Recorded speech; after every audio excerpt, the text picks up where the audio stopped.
الحمد لله رب العالمين بارك الخلائق أجمعين والصلاة والسلام على جميع الأنبياء والمرسلين سيما من سمي في الآفاق بأحمد وفي الأرض بأبي القاسم محمد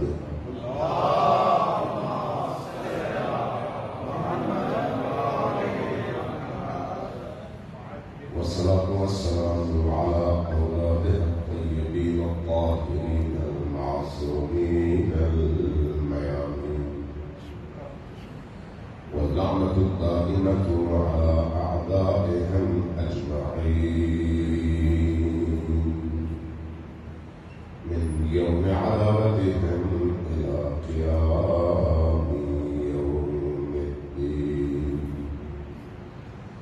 أما بعد فقد قال الله تبارك وتعالى في كتابه المجيد وهو أصدق القائلين وقوله الحق.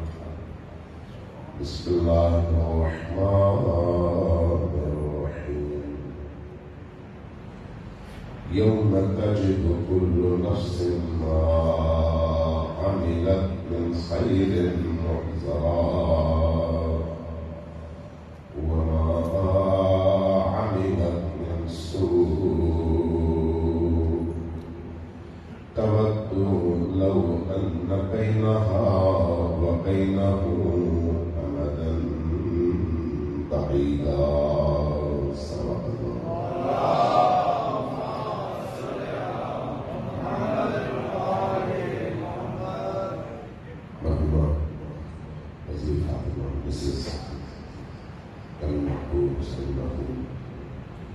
کئی سارے ثواب بلندی درجات کے لیے اور خود کنیزہ مرحوم کے سارے ثواب اور بلندی درجات کے لیے 3 دفعہ مل کر اونچی آواز سے ثواب کیجیے.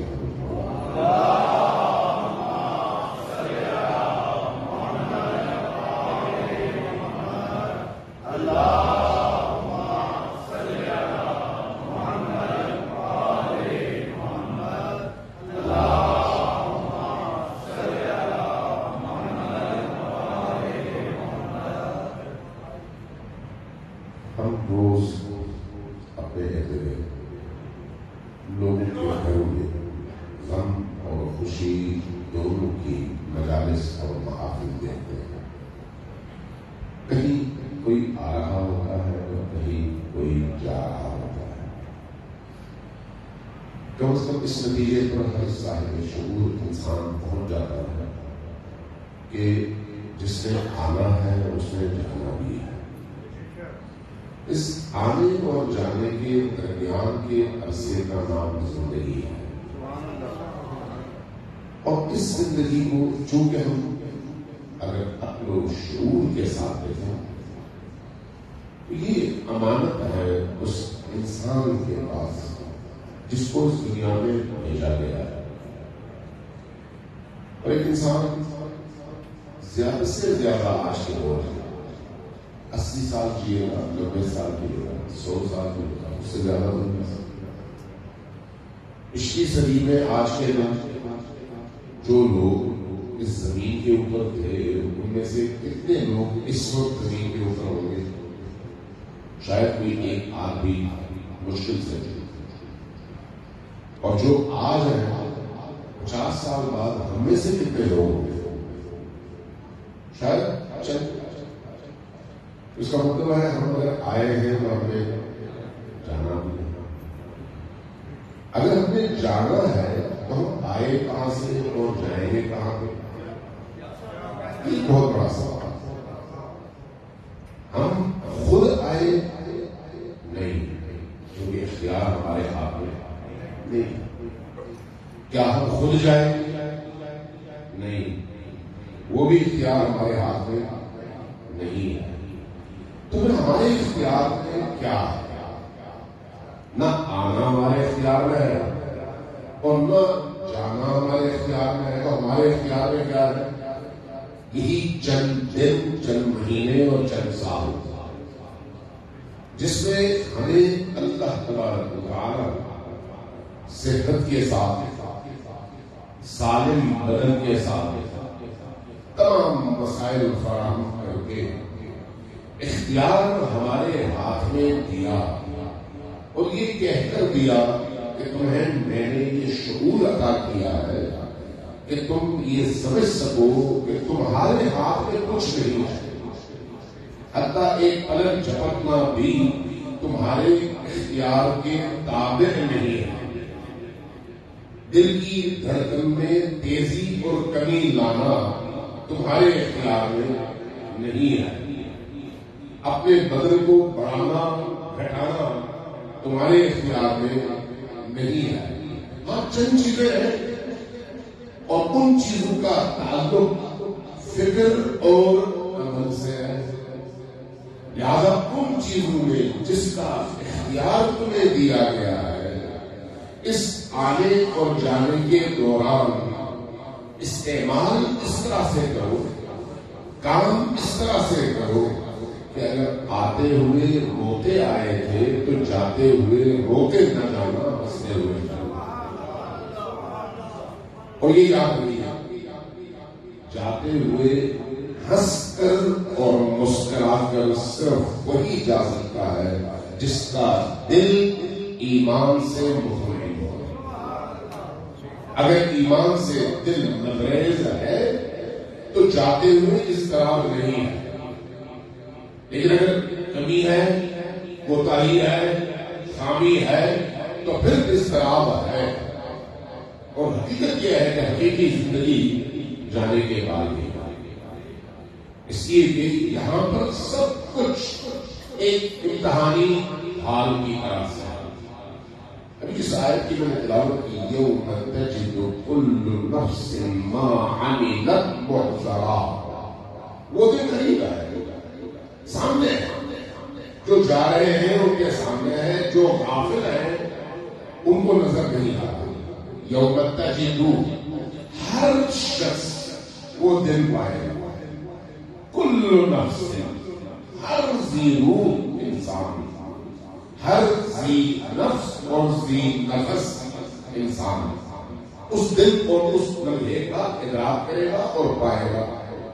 کل نفس ما عملت من خیر محضرا، کہ اس نے جو کچھ بھی خیر اور سعادت کا کام کیا ہوگا وہ خیر اور وہ سعادت اس کے سامنے مجسم شکل میں کھڑا ہوگا، جو کچھ اس نے کیا ہے۔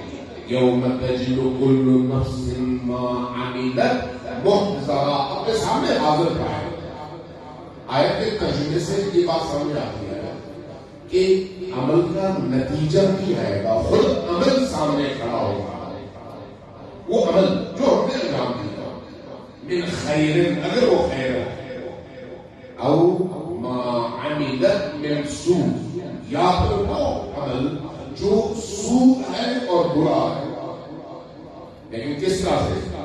اس طرح سے کہ جب وہ عمل انسان کے سامنے کھڑا ہوگا تو قرآن کہتا ہے کہ یود تود لو ان بینہا و بینہ امدا بعیدا، اس وقت انسان کی شدید ترین خواہش یہ ہوگی کہ کاش میں اس عمل کو اپنے سامنے نہ دیکھوں، کاش یہ عمل میرے سامنے نہ آئے، کاش میں اس سے نظر بچا کر گزر جاؤں۔ لو ان بینہ وبینہا وبینہ امدا بعیدا، میرے اور اس عمل کے درمیان اتنا فاصلہ ہو کہ نہ میں اس کو دیکھوں نہ وہ مجھے چھو سکے، لیکن کیا آگ سے اس کی حرارت کو الگ کیا جا سکتا ہے؟ نہیں۔ نمک سے اس کی کڑواہٹ اور نمکیات کو الگ کیا جا سکتا ہے ذائقے کو؟ نہیں۔ پانی سے اس کی سیلانیت اور اس کی جو سیلانی صفت ہے گیلا کرنے کی، اس کو الگ کیا جا سکتا ہے؟ نہیں۔ روشنی سے اس کے نور کو الگ کیا جا سکتا ہے؟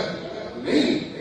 اسی طرح سے انسان سے اس کے عمل کو بھی الگ نہیں کیا جا سکتا، اس کی سوچ کو بھی الگ نہیں کیا جا سکتا، اس کی فکر کو بھی الگ نہیں کیا جا سکتا، چونکہ جو بھی انسان عمل کرتا ہے اس عمل کے پیچھے اس کی سوچ کا ہونا ہوگا.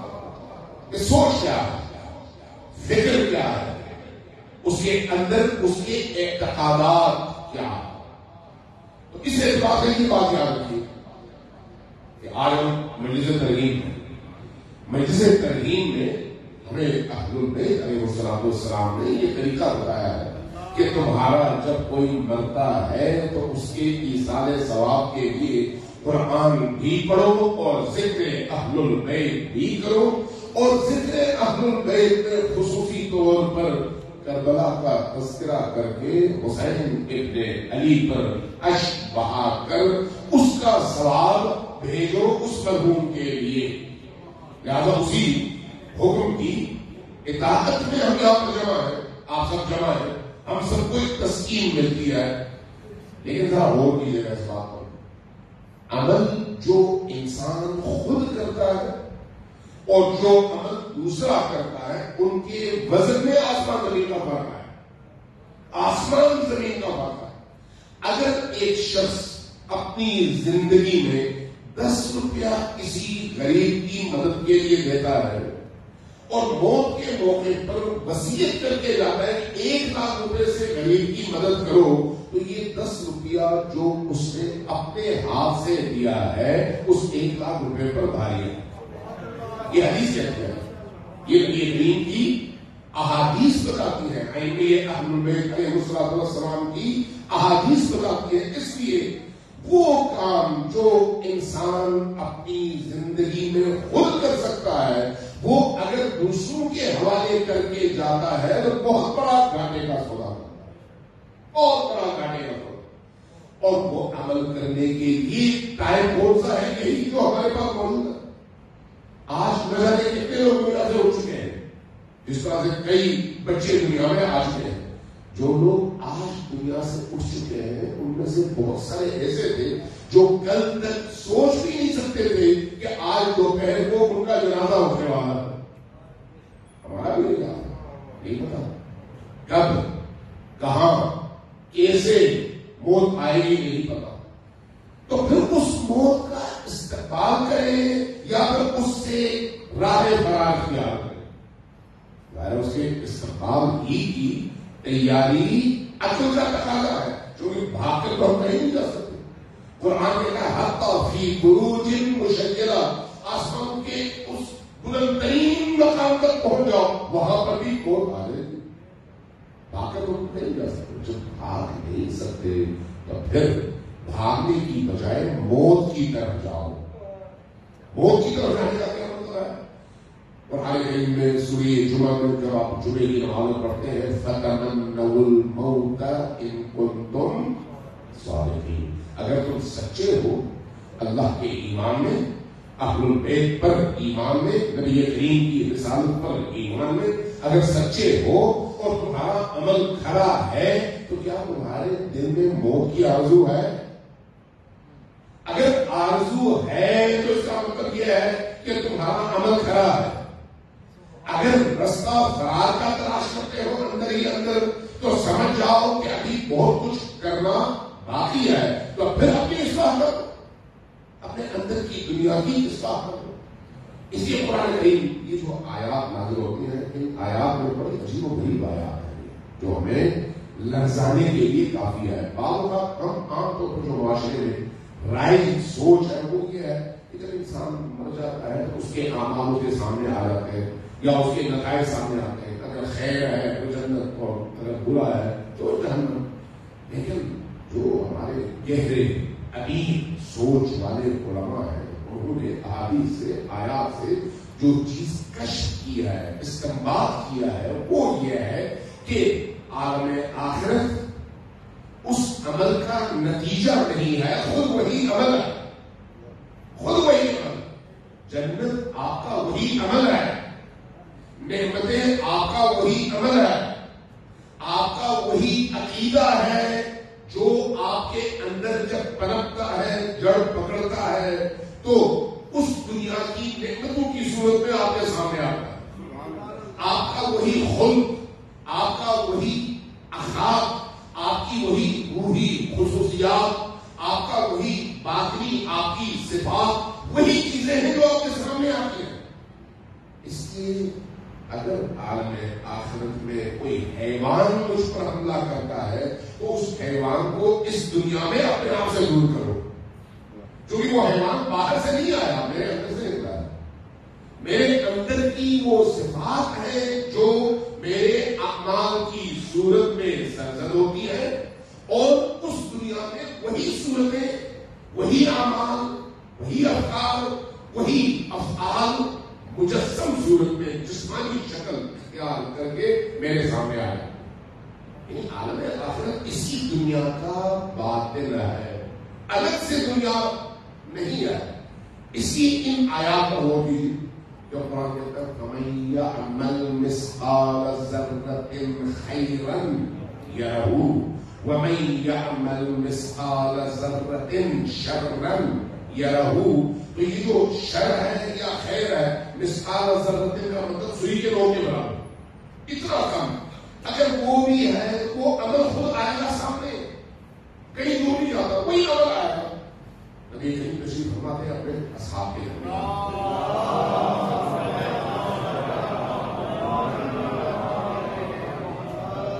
تشریف فرماتے ہیں اور صحابہ کرام ساتھ میں موجود تھے۔ اچانک دیہاتی آدمی بھاگتا ہوا آیا، رسول کریم کی بارگاہ میں حاضر ہوں، عرض کیا یا رسول اللہ مجھے جلدی ہے، مجھے کام ہے، میرے پاس ٹائم نہیں ہے، بس مجھے فارمولہ بتائیے کہ میں نے زندگی کیسے گزارنی ہے، لیکن دو لفظوں میں تاکہ میں جاؤں اپنا کام بھی کروں اور آپ کے بتائے ہوئے فارمولے کے مطابق زندگی گزر سکوں۔ صحابہ کرام موجود تھے، رسول کریم مسکرائے۔ بعض روایات میں ہے کہ رسول کریم جنگ کے میدان میں داخل ہو رہے ہیں، بعض روایات میں یہ ہے کہ جنگ کے میدان میں داخل ہو رہے ہیں، اس اثنا میں وہ دیہاتی آیا اور گھوڑے کی باگوں کو پکڑا اور کہا یا رسول اللہ ابھی جنگ نہیں کری، پہلے میرے سوال کا جواب دو۔ ساتھی نے کہا یا رسول اللہ یہ کیسا احمد انسان ہے جو اس وقت جنگ میں ہے اور یہ آپ کے گھوڑے کی لگام پکڑ کے آپ سے دینی سوال پوچھ رہا ہے۔ یہ کریم نے فرمایا کہ ہم یہ جو جنگ لڑ رہے ہیں اسی لیے لڑ رہے ہیں کہ لوگوں کو شعور دے سکیں، اس لیے اس کو پوچھتے ہیں۔ اس نے پوچھا یا رسول اللہ بتائیے میں کیا کروں، فارمولہ کیا ہے؟ مسکراتے ہوئے فرمایا سنو قرآن نے فارمولہ تمہیں دے دیا ہے فَمَن يَعْمَلْ مِثْقَالَ ذَرَّةٍ خَيْرًا يَرَهُ وَمَن يَعْمَلْ مِثْقَالَ ذَرَّةٍ شَرًّا يَرَهُ۔ جس نے سوئی کے نوک کے برابر بھی خیر کیا وہ اپنے سامنے پائے گا، اور جس نے سوئی کے نوک کے برابر بھی شر انجام دیا وہ اپنے سامنے پائے گا۔ اس نے سنا کہ یا رسول اللہ آپ کا بہت بہت شکریہ، مجھے اسلام کی سمجھ آ گئی، اور نکل گیا۔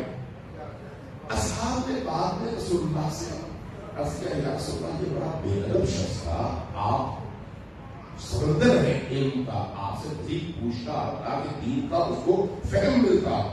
فرمایا کہ نہیں یہ آیا تو صرف سوالی بن کر تھا، لیکن جب گیا ہے تو دین کا ایک فہم لے کر اور فقیہ بن کر گیا۔ ایک جملہ انسان کی زندگی کو چینج کرنے کے لیے بہت ہے، ایک جملہ، اسی کی پوری کتاب پڑھنے کی ضرورت نہیں ہوتی۔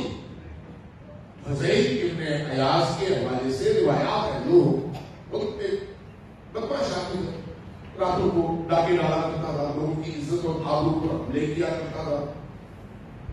آیا ایک دن کسی جگہ سے گزر ہوا، اس کا کسی گھر میں دیکھا ہے بہت خوبصورت بچی ہے، دھڑلے سے اس نے اس گھر میں پیغام بھیجا کہ فلاں دن میں آ رہا ہوں تمہاری بیٹی کو اٹھانے، تعلیم میں لکھا تمہاری بیٹی کو اٹھانے آ رہا، تو اس لیے اس کو تیار کر کے وہ بچے گھر والے سارے پریشان مستعد، اتنا بڑا بدماش ہے اس کا مطالعہ نہیں کر سکتے تو اب کیا کریں۔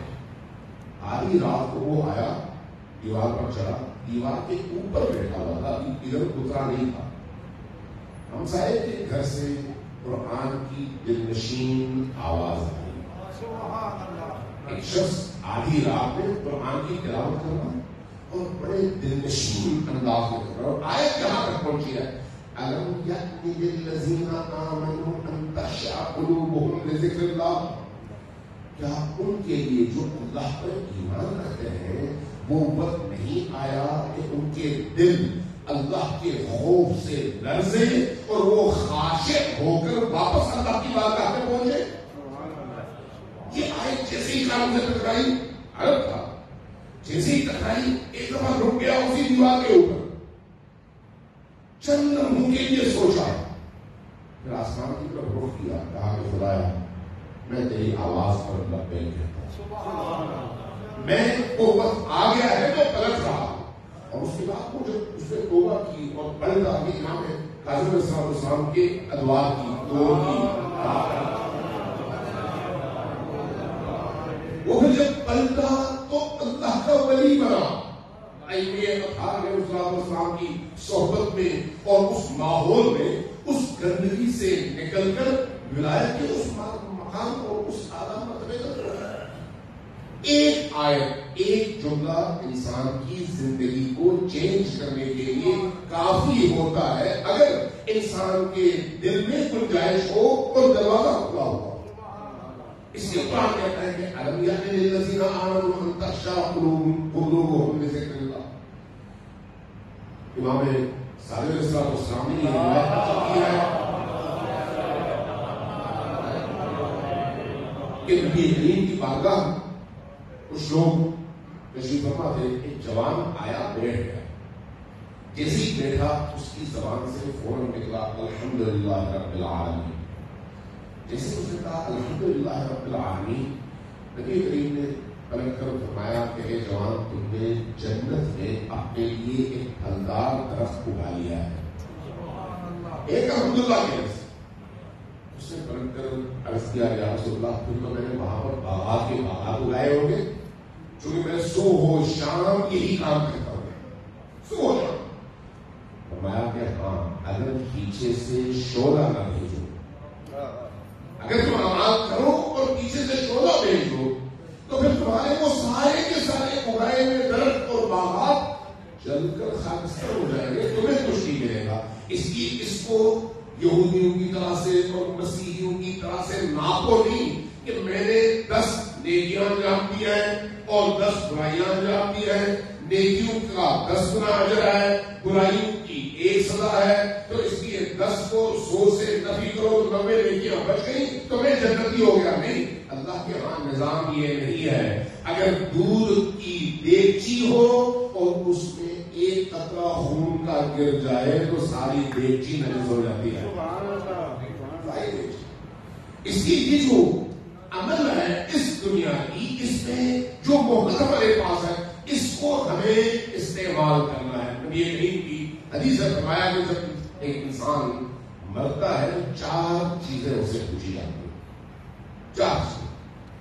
پہلی چیز کہ تم نے اپنی یہ زندگی کہاں بسر کی, زندگی کہاں بسر کی. دوسری چیز, تم نے اپنی جوانی کہاں بسر کی, زندگی مجموعی طور پر, اور اس میں سے پھر جوانی کا سوال الگ سے کہ تم نے اپنی جوانی کہاں بسر کی, کس عالم میں بسر کی, کیسے گزاری.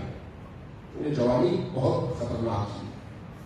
اور پھر تیسرا سوال, جو تم نے دنیا میں کمایا کیسے اور خرچ کیا کیسے. کمانے کے ذرائع پر بھی اور خرچ کرنے کے ذرائع پر بھی. آج کل تو ہمیں زیادہ سمجھ آ جانی چاہیے آج کے ماحول میں کہ جس طرح سے ہمارا نظام اس وقت پاکستان میں ہے کہ آپ کو اپنی پوری لائن دینی پڑتی ہے کہ آپ نے ایک پیسہ کہاں سے کمایا ہے. تو عالم آخرت میں بھی یہی ہوتا ہے, کمایا کہاں سے. اگر درست راستے سے کمایا ہے تو کیا کافی ہے؟ نہیں. اب خرچ کہاں پر کیا ہے. کماؤ درست راستے سے, خرچ غلط راستے پر کرو تو پھر بھی پکڑے گا. اور اگر کماؤ غلط راستے سے اور خرچ درست راستے پر کرو تو پھر بھی پکڑے گا. اس کی شرط یہ ہے کہ کمانے کا مخزن اور ماخذ بھی درست ہو اور جہاں خرچ کرتے ہیں وہ رستہ بھی درست ہو. دو باتیں، تین باتیں ہوئی. اور اس کے بعد چوتھا جو سوال کیا جاتا ہے وہ میری اہل البیت کے حوالے سے سوال کیا جاتا ہے کہ میرے اہل البیت کے بارے میں تمہارا کیا عقیدہ ہے، کیا خیال. یہ یاد رکھیے، یہ باتیں میں چونکہ عام طور پر مجالس میں یہ باتیں نہیں ہوتی، لیکن مجلس تقریب میں کم از کم جب گھر والے عزیز و اقارب جاننے والے جمع ہوتے ہیں تو وہاں پر کم از کم ان باتوں کو جن کو ہم عام طور پر نہ سنتے ہیں نہ پڑھتے ہیں، کم از کم وہاں پر ہمیں ضرور سننا چاہیے تاکہ ہمارے اندر کا انسان جاگے تو صحیح. ایسا تو نہ ہو کہ ہم اسی غفلت میں مارے جائیں. اب ذرا آئیے اس طرح.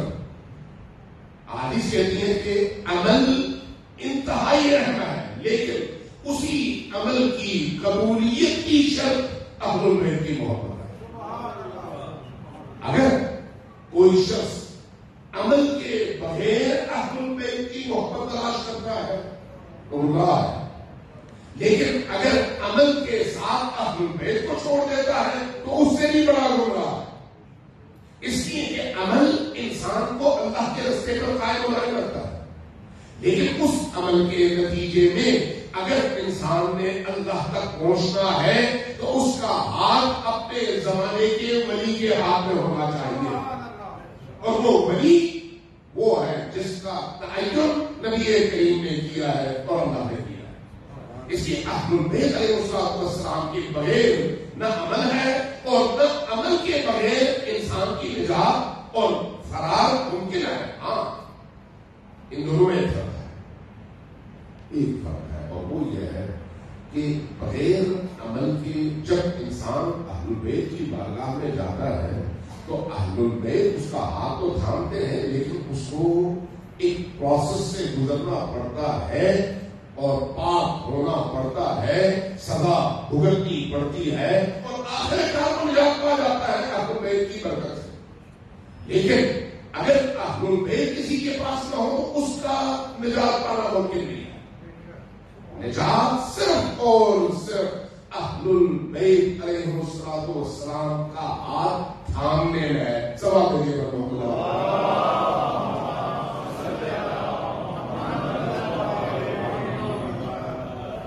عزیزان، یہ یاد رکھیے کہ ہماری نمازیں، ہمارے روزے، ہمارے باقی تمام اعمال اگرچہ خیر کے اعمال، لیکن جب ہم ان اعمال کو اہل البیت علیہ السلام کے سامنے، ان کے اعمال کے سامنے رکھتے ہیں تو پتہ چلتا ہے کہ سارے کا سارا زیرو ہے، کچرا. اس کچرے کی قبولیت کے لیے ائمہ کی، امام کی، ولی کی نظر عنایت شرط ہے.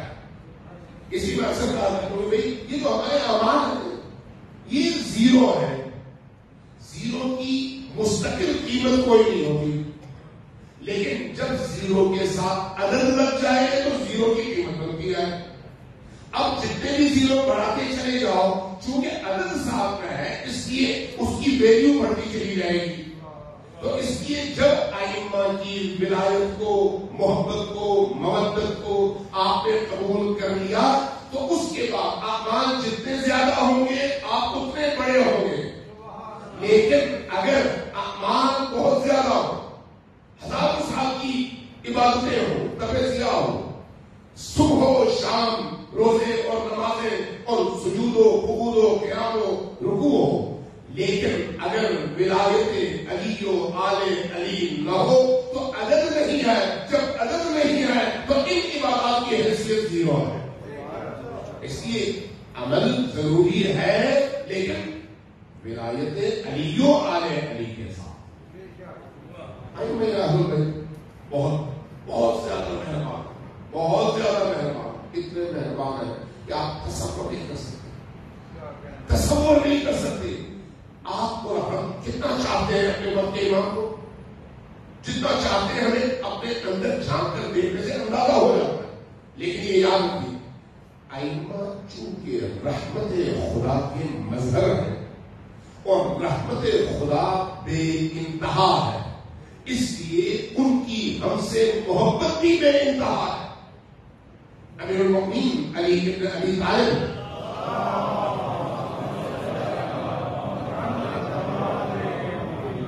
جمعے کا خطبہ ارشاد فرمانے اور سامنے صف میں لوگ بیٹھے ہوئے تھے مسجد کوفہ میں. آپ کی نگاہ پڑی، دیکھا ایک جوان اچانک اس کو چکر آ گیا اور وہ گر گیا.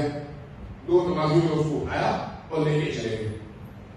نماز ختم ہوئی، امام نے اپنے اصحاب کو لیا، اس کے گھر گئے. رمیلہ ہے اور صحابی کا نام، پہنچے، اس کی احوال پرسی کی. فرمایا کہ تمہیں کیا ہوا؟ عرض کیا کہ ناظر المومنین کافی دن ہو گئے تھے آپ کی زیارت سے میں محروم تھا، کافی دن ہو گئے اور میں بیمار ہوں. آج تھوڑی سی طبیعت سنبھلی تھی تو میں نے سوچا کہ میں آؤں آپ کی بارگاہ میں حاضر ہوں، تو اس لیے آیا. لیکن وہاں پر میری طبیعت پھر خراب ہو گئی اور میں گر گیا، اس لیے مجھے اٹھا کر گھر لے آئے.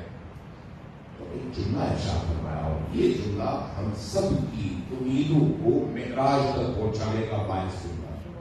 کیا فرمایا؟ فرمایا کہ رمیلہ یہ جو تم جس اذیت میں ہو تمہیں معلوم ہے کہ تم سے زیادہ تمہاری وجہ سے ہم اذیت میں ہیں. کیا مطلب؟ فرمایا کہ اگر درد تمہیں ہوتا ہے تو تمہارے اس درد کو ہم محسوس کرتے ہیں اور ہم تم سے زیادہ محسوس کرتے ہیں، اس لیے کہ تم ہمارے ہو. جو ہمارا ہوتا ہے اس کے سرور کو بھی ہم محسوس کرتے ہیں اور اس کے غم کو بھی ہم محسوس کرتے ہیں، اس کی تکلیف کو بھی ہم محسوس کرتے ہیں اور اس کی خوشیوں کو بھی ہم محسوس کرتے ہیں. اور اس کے بعد ایک جملہ ارشاد فرمایا، تمہیں معلوم ہے کہ ہمارے شیعہ کون ہیں؟ شیعتنا خلقوا من فاضل طینتنا. ہمارے شیعہ وہ ہیں جن کو ہماری بچی ہوئی مٹی میں سے خلق کیا گیا ہے. ہماری بچی ہوئی مٹی میں سے ہمارے شیعوں کو خلق کیا گیا ہے. وَأُجِنُوا بِمَاءِ مَحَبَّتِنَا. جب اس مٹی کو گوندا جا رہا تھا تو اس میں ہماری محبت کا پانی ملایا گیا ہے.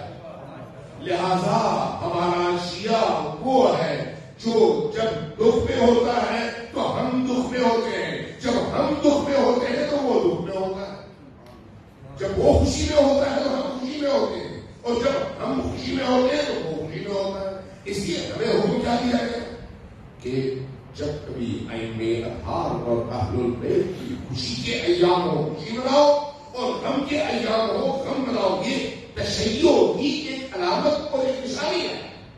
لہذا یہ یاد رکھیے کہ ائمہ اہل البیت علیہ الصلوۃ والسلام ہمارے غم میں ہمارے درد میں ہم سے زیادہ شریک ہے. روایت ہے، حدیث ہے. وہ حدیث کیا ہے؟ نبی کریم کی حدیث ہے. امام رضا علیہ السلام سے عیون اخبار رضا میں مروی ہے. عیون اخبار رضا امام رضا علیہ السلام کی روایات اور احادیث کا ایک مجموعہ ہے. وہاں پر روایت کے طرف بڑی عجیب و غریب روایت ہے. فرمایا کہ اللہ تبارک و تعالیٰ نے اپنی رحمت کے 100 حصے کیے.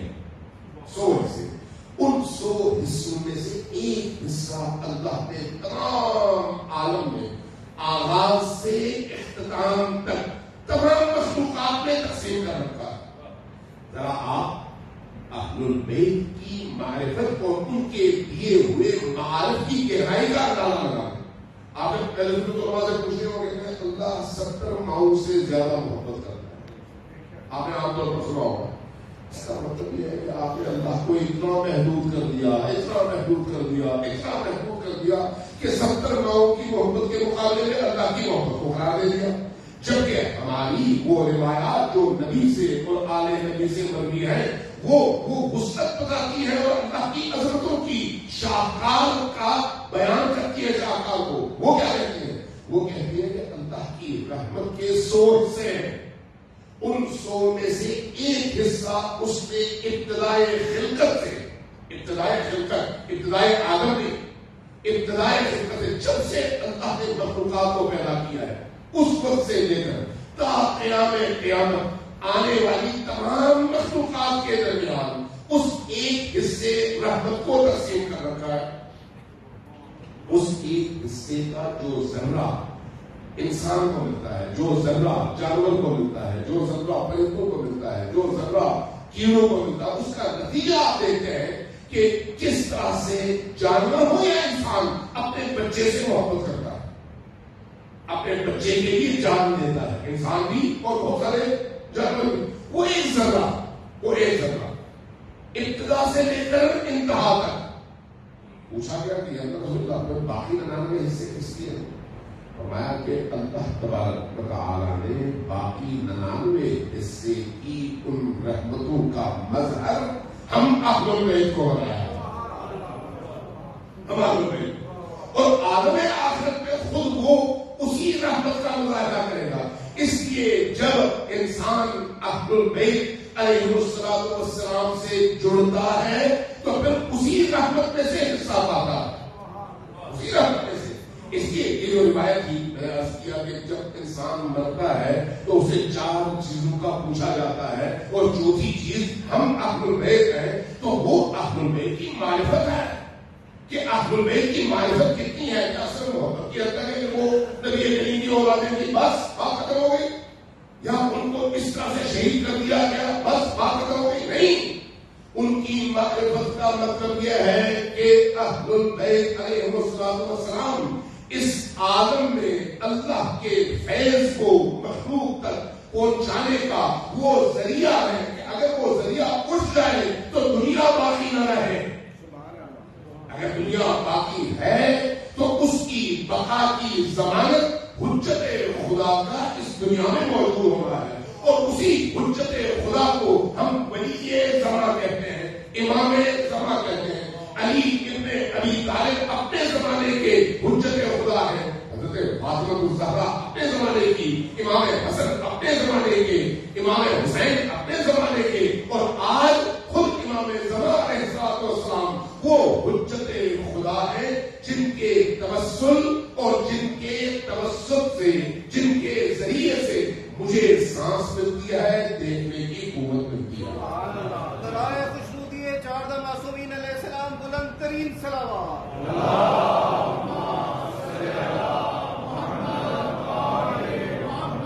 اسی لیے فرمایا کہ ہم اہل بیت کے بارے میں پوچھا جائے گا کہ ہم اہل بیت کو تم نے کیسا دیکھا, کیسا پہچانا, کس طرح سے پہچانا. کیا ہماری تمہیں ولایت حاصل تھی, ہماری معرفت تمہیں حاصل تھی یا نہیں تھی؟ اہل بیت سے صرف محبت کافی نہیں ہے, مؤثر ہے, صرف کافی نہیں ہے, بلکہ اس معرفت کا نتیجہ اہل البیت علیہ السلام کی ولایت کے دائرے میں داخل ہونا ہے. یہ جو ولایت ہے اہل البیت میں داخل ہونا ہے, اس کا اثر انسان کی زندگی میں کیا ہے؟ جو اہل البیت کو اچھا لگے وہ مجھے اچھا لگے, جو ان کو برا لگے وہ مجھے برا لگے. امام باقر علیہ السلام کی بارگاہ میں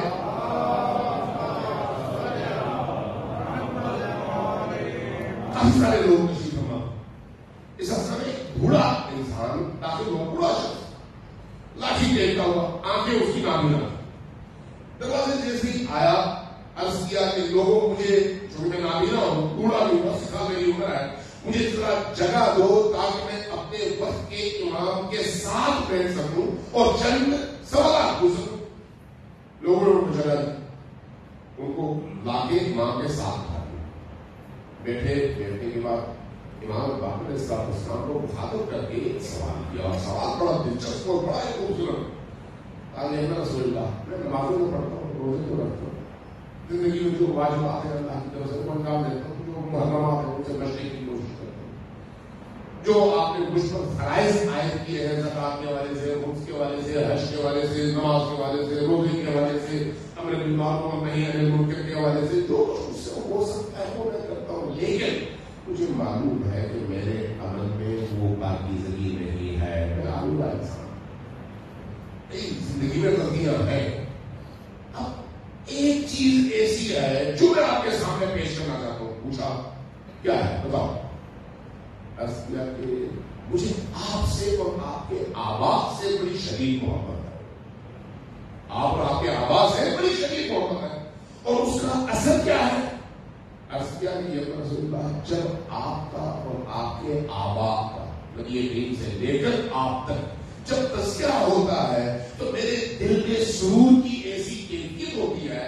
جب آپ کے فضائل بیان ہوتے ہیں تو میری روح میں ایک روشنی پیدا ہوتی ہے, لذت میں محسوس کرتا ہوں. لیکن اس کے ساتھ ساتھ جب کبھی آپ کے دشمنوں کا کوئی تذکرہ ہو تو میرے اندر کی دنیا مقدر ہو جاتی ہے اور ان دشمنوں کے لیے عجیب سی نفرت میرے اندر پیدا ہوتی ہے. مجھے یہ بتائیے کہ کیا میری نجات ہوگی یا نہیں ہوگی؟ یہ پوچھا امام باقر السلام نے برکت کرنے کا کہا کہ جس انسان میں یہ صفات موجود ہوں اس کی بخشش ہوگی اور وہ بخشا جائے گا.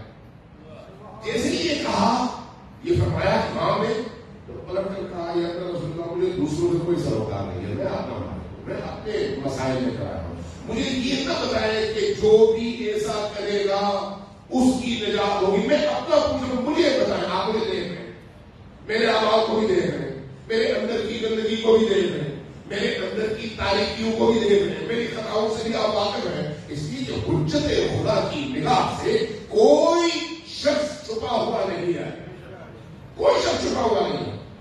جب کہا کہ آپ چونکہ مجھے دیکھ رہے ہیں اس لیے مجھے دیکھتے ہوئے مجھے بتایا کہ میری نجات ہوگی یا نہیں ہوگی.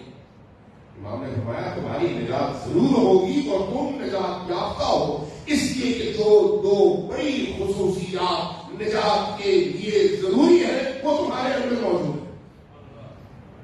شخص سجدے میں گیا, اٹھا, نکل گیا. جب نکل گیا امام نے اپنے ساتھیوں سے کہا کہ یہ اہل بہشت تھا, یہ جنتی انسان تھا جو ہمارے درمیان میں کھا ہوا تھا. یہ اسے صفات بتائی ہے, یہ صفات اس کے جنتی ہونے کی دلیل ہے.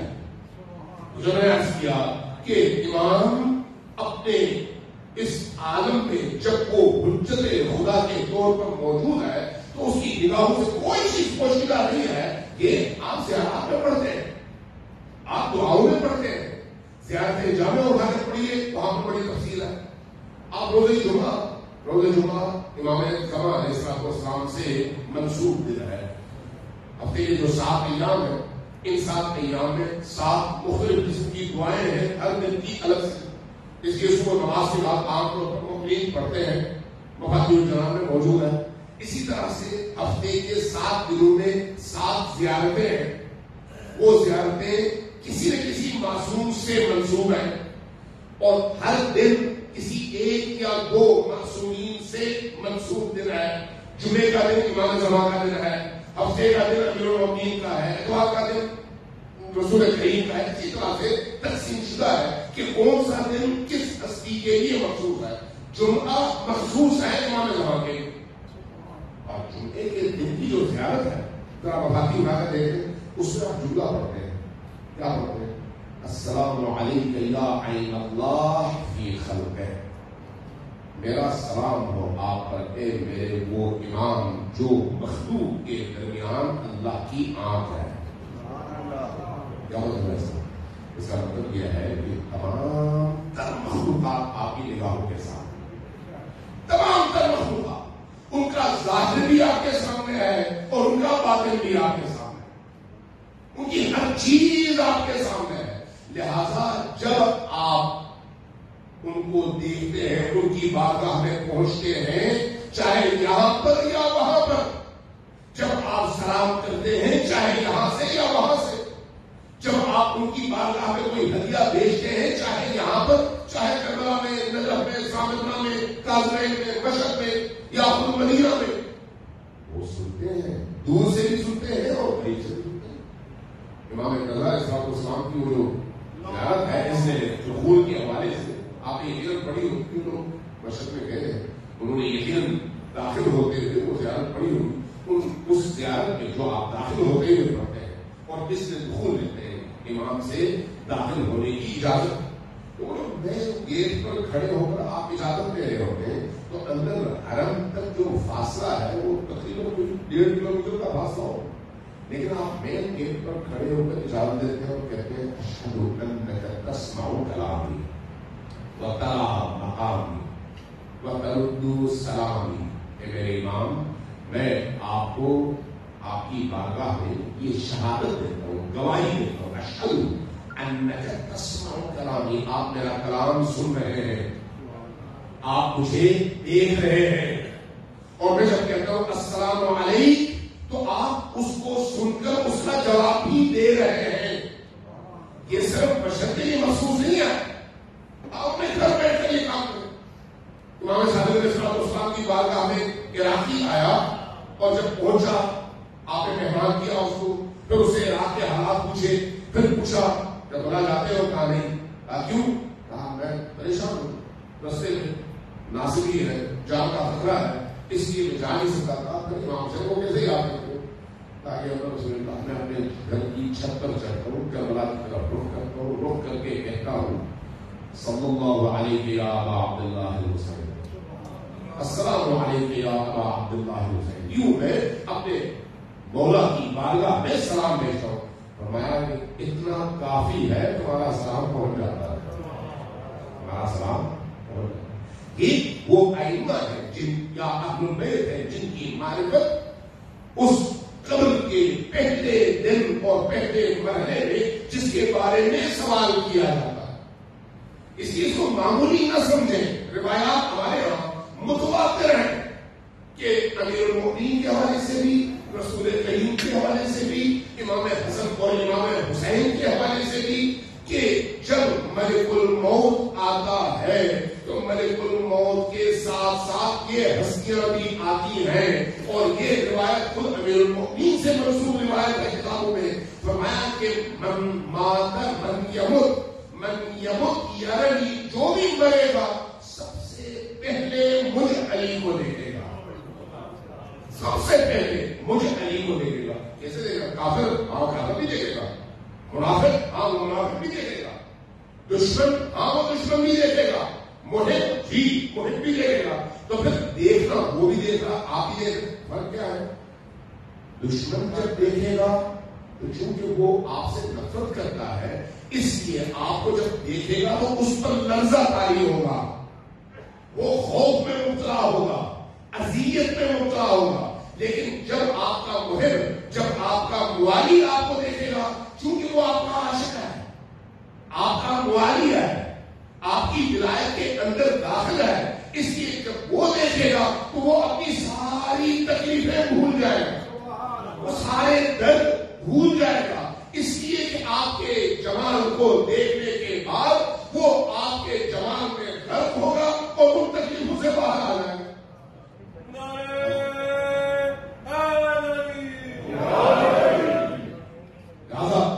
جہاں عمل ہے وہاں پر اہل بیت سے یہ عشق، یہ محبت اور یہ ان کی ولایت شرط اول، شرط ہے۔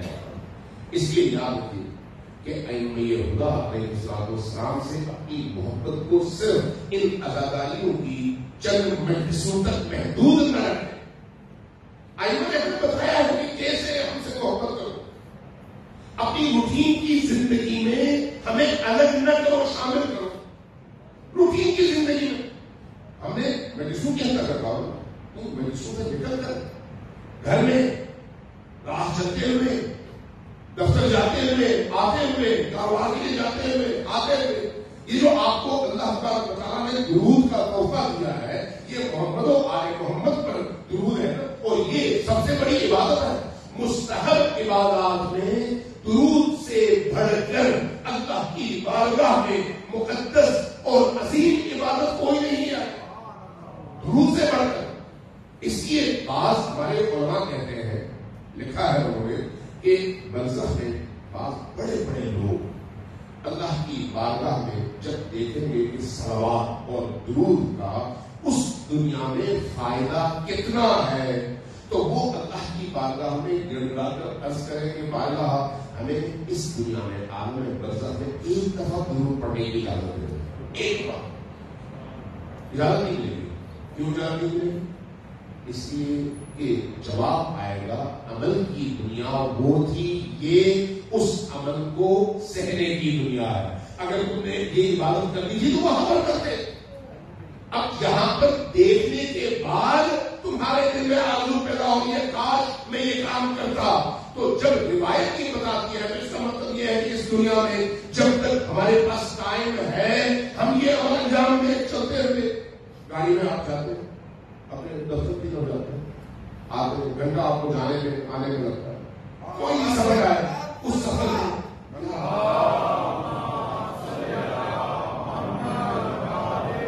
کیا روٹین میں ہم تسبیح ہاتھ میں لے کر یا بغیر تسبیح کے روٹین پڑھ سکتے ہیں؟ توجہ سے. ایک درود جہنم کی آگ بجھانے کا سب سے بڑا ہتھیار ہے. ایک درود ہماری روٹین کی زندگی کا حصہ بن رہا ہے.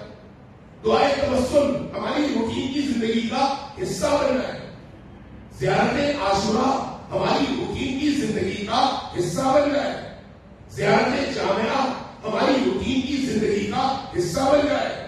زیارت امیر اللہ ہماری روٹین کی زندگی کا حصہ بن رہا ہے. اب تو ویڈیوز میں موجود ہے, آپ پڑھے نہیں سنیں اور عزمت کریں, تکرار کرتے چلے جائیں, گاڑی میں بیٹھے ہوئے سنتے چلے جائیں.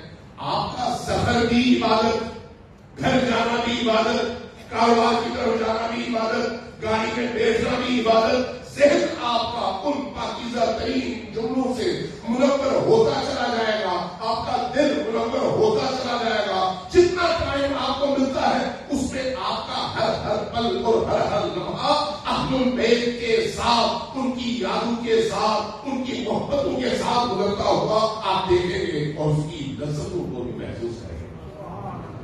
آسان مشکل کام. اب کھانا کھاتے ہیں, روز کھانا کھاتے, صبح ناشتہ, دوپہر کو کھانا, رات کو کھانا. یہ جو آپ کھانا کھاتے ہیں روٹین کا حصہ ہے. کیا یہ عبادت ہے یا نہیں ہے؟ ایک معنی میں ہے, ایک معنی میں نہیں ہے. عبادت کب ہوتی ہے کوئی چیز, کب عبادت کہلاتی ہے؟ جب نیت ہو. نیت کے نہ ہونے سے عبادت بھی کھوکھلی ہو جاتی ہے, اس لیے نیت ہے. اور نیت کے ہونے سے روٹین کی زندگی کا ایک عمل بھی عبادت کہلاتا ہے. فرق کیا ہے دونوں میں؟ صرف نیت.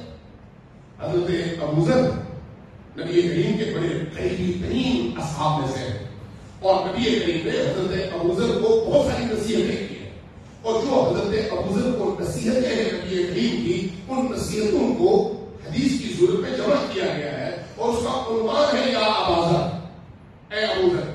اس میں پہلی جو حدیث نبی کریم نے حضرت ابو ذر سے فرمائی وہ کیا ہے؟ اے ابو ذر, جب بھی کوئی بھی کام کرو, حتیٰ اپنی جگہ سے اٹھنا چاہو, 2 قدم اٹھانا چاہو, دروازہ کھولنا چاہو, منہ دھونا چاہو, پانی پینا چاہو, ایک لقمہ کھانا چاہو, کسی کی طرف دیکھنا چاہو, ماں کی طرف دیکھنا چاہو, باپ کی طرف دیکھنا چاہو, بیوی کی طرف دیکھنا چاہو, بچوں کی طرف دیکھنا چاہو, یہ نظر کی بات ہے, نظر کے اعمال. ہاتھ کسی طرح سے, پاؤں کسی طرح سے, باقی طرح کسی طرح سے, تمام ہمارے اعضاء و جوارح انجام دیتے ہیں اعمال.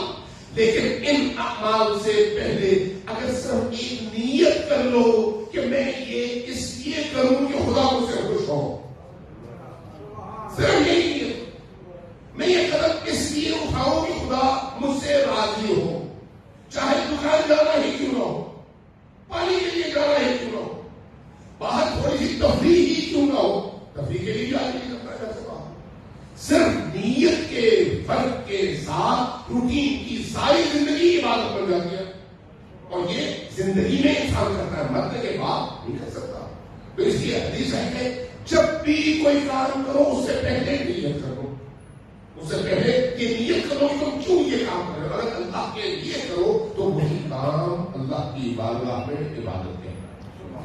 لہٰذا جب آپ گھر میں کھانا پکاتے ہیں, آج مثلاً آپ نے یہاں پر مجلس کیا ہے, عام طور پر مجلسوں میں آپ خیرات دیتے ہیں, آپ نیاز لگاتے ہیں, آپ سبھی لگاتے ہیں, کس لیے لگاتے ہیں؟ امام حسین کے لیے. ایسے ہی تو کیا یہ صرف ان ایام کے لیے مخصوص ہے؟ نہیں. آپ جو پانی پیتے ہیں خود, کیا وہ پانی حسین بن علی کی یاد میں نہیں پی سکتے؟ اگر وہی پانی جو روٹین میں ہم پیتے ہیں, سلام بر حسین کہہ کر, حسین ابن علی کی پیاس کو یاد کر کے اگر وہی پانی پیے تو یہی پانی ہم سب کے لیے سبیل حسین بن جاتا. وہی پانی آپ کی بیگم, آپ کی والدہ, آپ کی بہن گھر میں ناشتہ بنا, اگر وہ ناشتہ بنانے سے پہلے سے نیت کر دے کہ یہ جو ناشتہ میں بنا رہی ہوں, یہ ناشتہ اپنے بچوں کو اپنے شوہر کو، اپنے بھائیوں کو، گھر والوں کو حسین ابن علی کے نیاز کے طور پر میں کھلاؤں گی. صرف ایک اس نے نیت کیا ہے تو وہ عام روٹی کا کھانا ہو گیا تبرک. صرف نیت، صرف نیت. دوپہر کا کھانا اسی طرح، رات کا کھانا اسی طرح، سوتے ہوئے یہی نیت، اٹھتے ہوئے یہی نیت. صرف نیتوں سے اور تعین سے کہ میں یہ کام کیوں کر رہا ہوں، آپ کی زندگی روٹین سے ہٹ کر ساری کی ساری عبادت ہو جاتی ہے. بڑا آسان ہے عبادت کرنا. عبادت مشکل کام نہیں ہے. عبادت صرف نماز نہیں ہے. عبادت صرف بے طرف ہو کر سجدے کرنا نہیں ہے. عبادت صرف قرآن پڑھنا نہیں ہے. عبادت صرف حج کرنا، زکات دینا، زیارتوں پہ جانا نہیں ہے. اپنے بچے سے پیار سے بات کرنا، اور اس لیے پیار سے بات کرنا کہ اللہ خوش ہوتا ہے. عبادت اپنی والدہ سے آپ سب احترام کرتے ہیں، والد سے آپ سب احترام کرتے ہیں. وہی والدہ جن سے آپ فطری محبت کے تحت پیار سے پیش آتے ہیں، اگر اس نیت کے ساتھ ان کے چہرے کی طرف دیکھیں کہ اللہ اس سے خوش ہوتا ہے، صرف اس نیت سے. اور یہ حدیث ہے، میں اپنی طرف سے کوئی بات نہیں کر رہا. اگر اس نیت سے کہ میں اگر اپنی والدہ کے چہرے کی طرف محبت سے دیکھوں تو اللہ خوش ہوتا ہے، صرف اس نیت سے ایک دفعہ آپ اپنی والدہ کے چہرے کی طرف دیکھتے ہیں تو نبی کریم فرماتے ہیں کہ اللہ تبارک و تعالیٰ اس ایک نگاہ کے عوض ایک قبول شدہ حج کا ثواب عطا فرماتا ہے. صرف ایک نگاہ. تو صاحب نے پوچھا یا رسول اللہ، یا رسول اللہ، میں اگر صبح سے شام تک 50 دفعہ دیکھوں اپنی ماں کو اسی محبت کے ساتھ تو کیا مجھے 50 حجوں کا ثواب ملے گا؟ تو میں تم 1000 دفعہ دیکھو، 1000 حجوں کا ثواب ملے گا. فرق کیا ہے دیکھ لینے اور دیکھو؟ صرف نیت کا، صرف نیت. اس لیے یہ یاد رکھیے، بعض اوقات عبادتیں بھی بیکار چلی جاتی ہیں اس لیے نہیں ہے. بعض اوقات عام روٹین کا عمل عبادت بن جاتا ہے اس لیے یہ نیت ہوتی ہے. بہت سارے لوگوں کی مجالس ہوا منصوبہ ہے، ہوا میں کوئی قیمت نہیں ہے. کیوں؟ اس لیے کہ ان کی نیت پہلے دن سے یہی ہے کہ لوگ خوش ہوں، لوگ کہیں کہ بھائی کتنا بڑا اجتماع تھا، کتنا بڑا خطیب تھا، کتنی بڑی دیگیں پکی ہیں. یعنی ان کی ساری توجہ لوگ کیا کہیں. جب لوگ ہوں گے تو پھر اجر بھی لوگوں سے ملے گا، اللہ سے نہیں ملے گا. لیکن جب آپ اللہ کے لیے، اہل البیت کے لیے کرتے ہیں تو اہل البیت کے لیے کیے ہوئے عمل کی مقدار ان کے ہاں شرط نہیں ہے. آپ ایک طرف مقدار کا ڈھیر لگا دیں اور دوسری طرف مقدار نہیں، کیفیت پیدا کریں. اہل البیت کے ہاں کیفیت شرط ہے، مقدار شرط نہیں ہے. لہذا اگر اہل البیت کی نیت سے آپ 10 روپے دیتے ہیں تو یہ 10 روپے وہ جو نمود و نمائش اور اپنے نام کی تختی لگانے کے لیے کروڑ روپے آپ دیتے ہیں، اس پر یہ بھاری ہے، یہ قبول ہے، وہ قبول نہیں ہے. فرق کیا ہے؟ نیت، صرف نیت. اس لیے یاد رکھیے کہ ابھی جب تک ہم ہیں، ہمارے پاس ٹائم ہے، اس سے ہم یہ استفادہ کریں کہ ایک ایک پل اس کی بارگاہ میں نیت کے ساتھ استعمال کریں اور صرف کریں. سلام علیکم محمد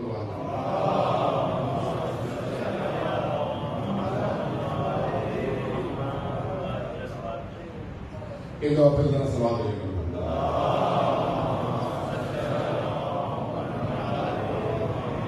ایک واقعہ عرض کر کے گفتگو کر رہا ہوں، چند مسائل کے.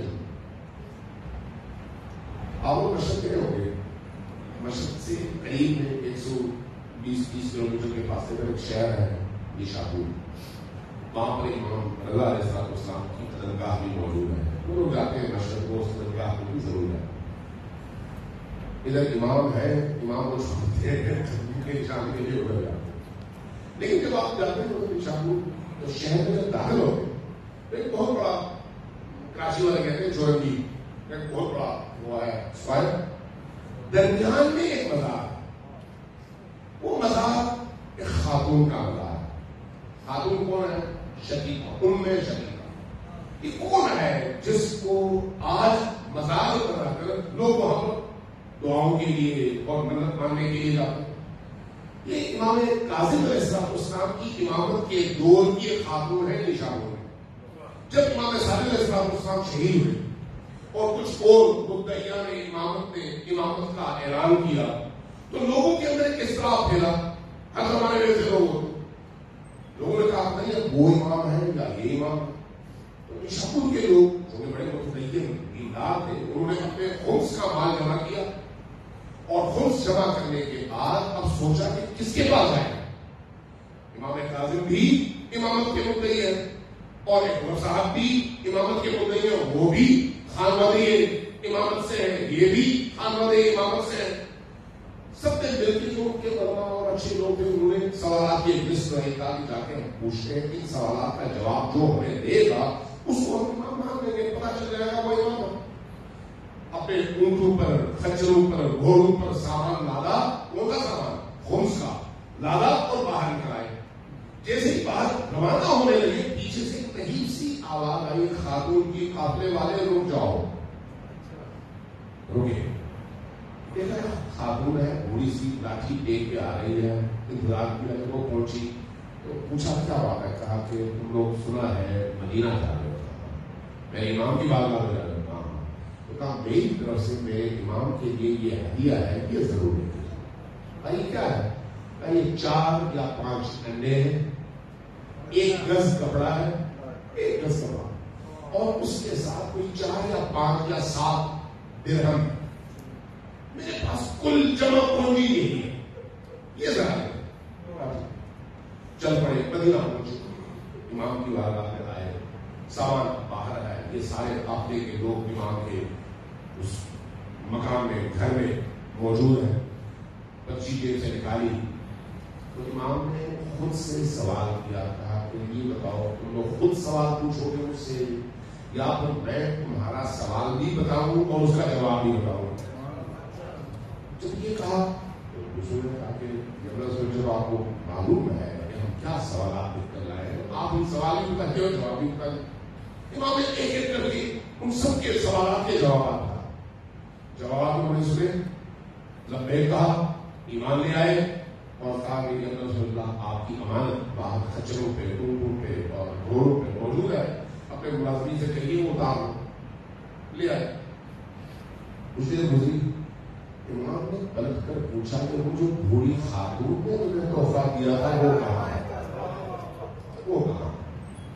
یہ لوگ گئے، انہوں نے تلاش کیا، 4 انڈے، 5 انڈے، 4 درہم، 1 گز کپڑا، کتنا بڑا تحفہ ہو، تلاش کر لیا، لے کر آئے. آپ بتائیں کہ جو خچروں پر، اونٹوں پر لادا ہوا سامان تھا اس کے بارے میں ایک جملہ نہیں پوچھا. اس کے بارے میں پوچھا تو منگوایا، کہا رک جاؤ. اندر گئے، اندر سے ایک تحفہ لے کر آئے، پیکٹ. کہا کہ جب تم لوگ نیشابور پہنچو گے، جس دن پہنچو گے اسی دن یہ تحفہ اس خاتون کو دینا اور اسے کہنا اس کے اندر چند چیزیں ہیں. ایک میری والدہ کی قمیض ہے، ضرورت. فرمایا کہ اس خاتون کا تمہارے پہنچنے کے 17 دن بعد انتقال ہو جائے گا. اسے کہنا کہ وہ وصیت کر دے کہ جب اس کو کفن پہنایا جائے تو اس کفن کے اوپر میری والدہ کی یہ قمیض پہنا. اس سے کیا ہوگا؟ فرمایا فشار قبر ختم ہوگا، وہ سکون سے قبر میں لیٹے. دوسرا اس کے اندر 17 درہم.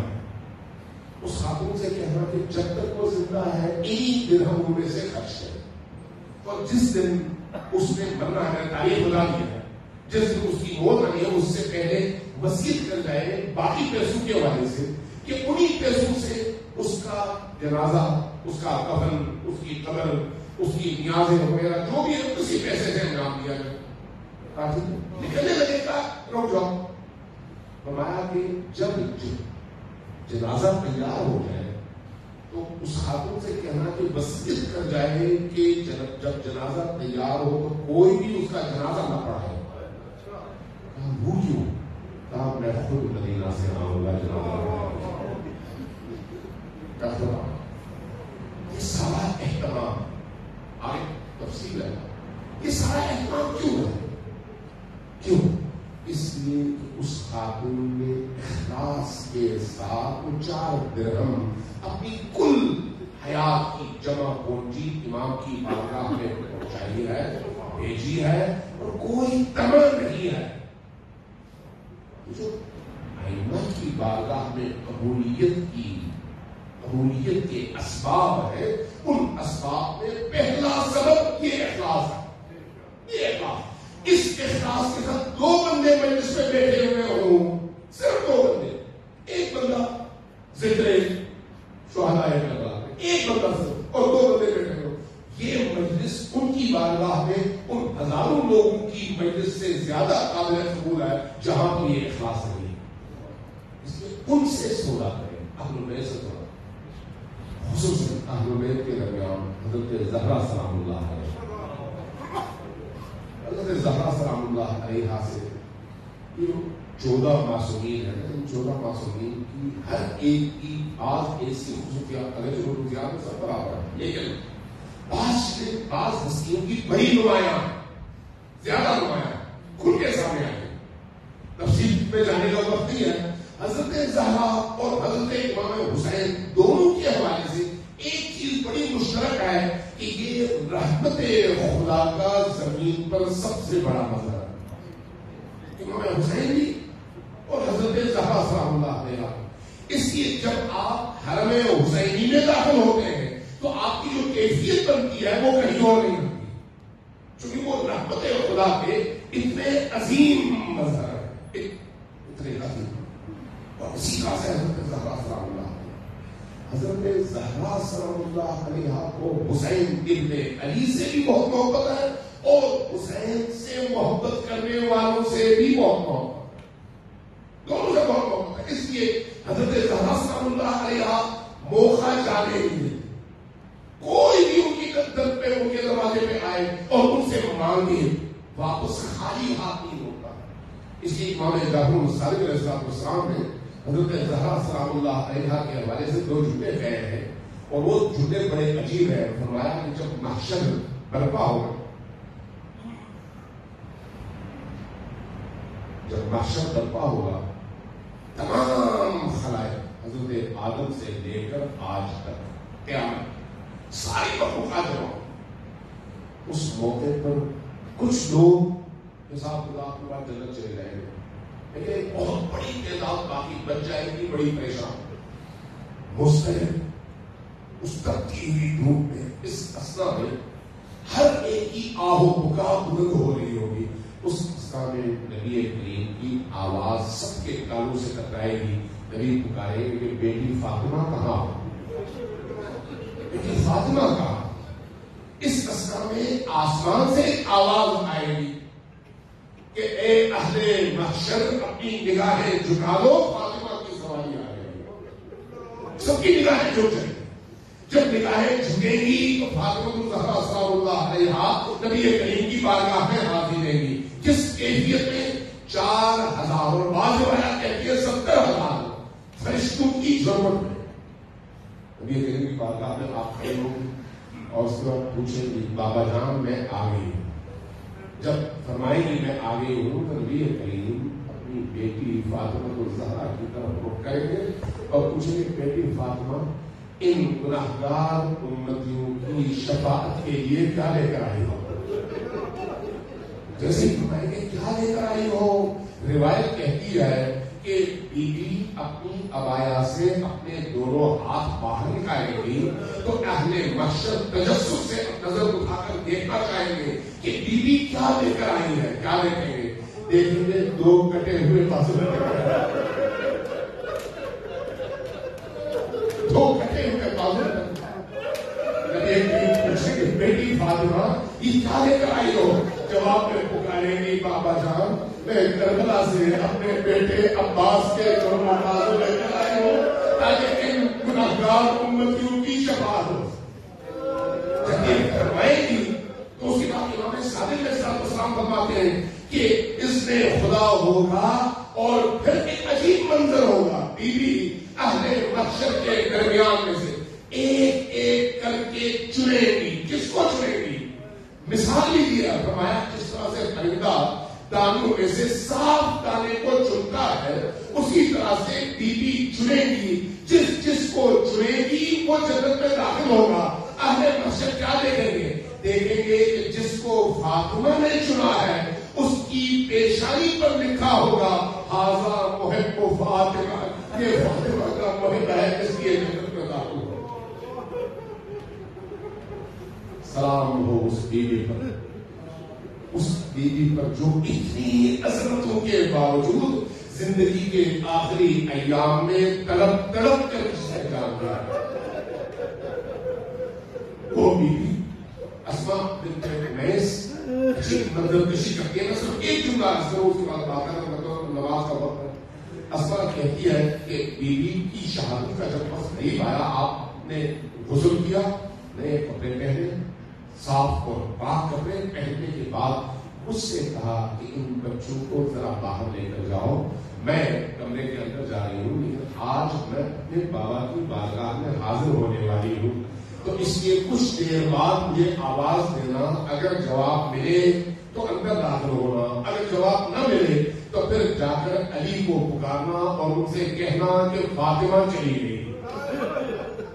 یہ جملہ اسماء بنت عمیس رونے لگی، کچھ دیر گزری اور اس کے بعد حضرت اسماء نے دروازے پر دستک کی، دیکھا دروازہ اندر سے آواز نہیں آ رہی، جواب نہیں آ رہا، رونے لگی اور خادم کو بھجوایا علی کو بلائے۔ تو تعریف بڑی عجیب ہے کہ جیسے ہی علی کے کانوں میں یہ آواز پہنچی کہ فاطمہ چلی گئی، علی شیر خدا ایک دفعہ زمین سے اٹھے اور پھر سنبھل نہ سکے، ایک چیخ کی آواز علی کے گلے سے خارج ہوئی، علی زمین بوس ہوئے اور ہوش سے بے ہوش ہو گئے۔ اب علی کو کندھا دے کر لایا گیا گھر۔ اسماء راویہ کہتی ہے کہ جب یہ منظر ہوا تو اس کے بعد میں نے دیکھا حسن اور حسین، زینب اور ام کلثوم اپنی والدہ کے جنازے سے لپٹ کر رونے لگے۔ اب میں نے منظر بڑا عجیب دیکھا، دونوں بچیاں سینے کی طرف تھیں اور دونوں بیٹے قدموں کی طرف تھے۔ حسن نے ایک پاؤں اٹھایا ہوا تھا، پکڑا ہوا تھا، اور حسین نے دوسرا، اور پاؤں کے تلوے اپنے رخساروں پر رکھ کر دونوں بچے رو رہے ہیں۔ میں نے دیکھا حسین کم رو رہے ہیں اور حسن زیادہ رو رہے ہیں۔ میں نے حسن سے کہا کہ بیٹا حسن تم بڑے ہو، کم رو تاکہ باقی بچے تمہیں دیکھ کر ذرا حوصلے میں آئے۔ حسن نے میری طرف دیکھا اور پھر ایک جملہ کہا، میں تڑپ گئی، کیا کہا کہ ماں ان بچوں نے وہ نہیں دیکھا جو حسن نے دیکھا۔ میں نے پوچھا بیٹا حسن تم نے کیا دیکھا؟ کہا کہ جب میری والدہ مسجد سے باہر نکلی اور میں ان کے ساتھ تھا، جب کوچے بنی ہاشم میں داخل ہوئی تو وہ شقیق ابن شقیق سامنے سے آیا، رستہ روکا، پروانہ چھیننا چاہا، اور جب میری والدہ نے مقاومت کی تو اس ظالم کا جب ہاتھ اٹھا تو میری والدہ زمین پر اس طرح سے گری کہ پھر اٹھ نہ سکی۔